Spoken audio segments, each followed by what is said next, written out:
আসসালামু আলাইকুম। সবাইকে স্বাগতম আমার ইউটিউব চ্যানেলে। আজ আমি আপনাদের দেখাবো খুব সুন্দর একটি বর্ডার লাইন ডিজাইন কিভাবে সহজভাবে আঁকা যায়। এই ডিজাইনটি শাড়ির পাড়, ওড়নার সাইড, বালিশের কভার কিংবা খাতার পেজ সাজানোর কাজে ব্যবহার করতে পারেন। প্রথমে আমি দুই পাশে একটি সোজা লাইন টেনে নিচ্ছি। এই লাইনটি হবে আমার ডিজাইনের মূল বেস। চেষ্টা করবেন লাইনটি যেন একদম সোজা হয়। চাইলে স্কেল ব্যবহার করতে পারেন। এখন এই লাইনের ঠিক নিচে আমি কিছু ফুল অঙ্কন করছি। এই ফুলের মাঝখানে আমি ছোট ছোট অর্ধবৃত্ত বা পাপড়ির মতো আকার আঁকছি। প্রতিটি পাপড়ি যেন সমান দূরত্বে হয় সেদিকে খেয়াল রাখবেন। এই ছোট ছোট কার্ভ বা বাঁকানো লাইন ডিজাইনটিকে সুন্দর করে তুলবে। ধীরে ধীরে পুরো লাইনের উপর একটি প্যাটার্ন রিপিট করছি। আপনারা দেখতে পাচ্ছেন খুব সহজ একটি প্যাটার্ন, কত সুন্দর লাগছে।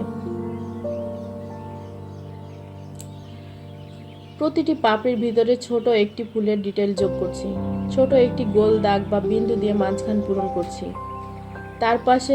তার চারপাশে ছোট লাইন বা ডট দিয়ে সাজিয়ে নিচ্ছি।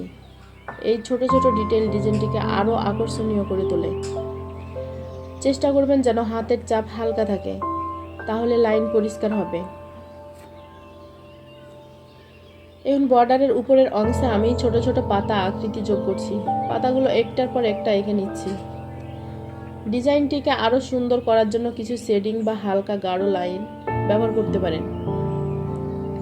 দেখুন খুব সহজে কয়েকটি ধাপে আমি কিভাবে কত সুন্দর করে একটি বর্ডার লাইন ডিজাইন সম্পূর্ণ করলাম। এই ডিজাইনটি বিভিন্ন কাপড়ের কাজে বা হ্যান্ডমেড প্রজেক্টে ব্যবহার করতে পারেন। ভিডিওটি ভালো লাগলে লাইক দিন, কমেন্ট করে জানান কেমন লেগেছে।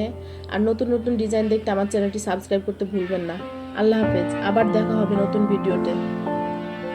সবাই ভালো থাকবেন, সুস্থ থাকবেন। আসসালামু আলাইকুম।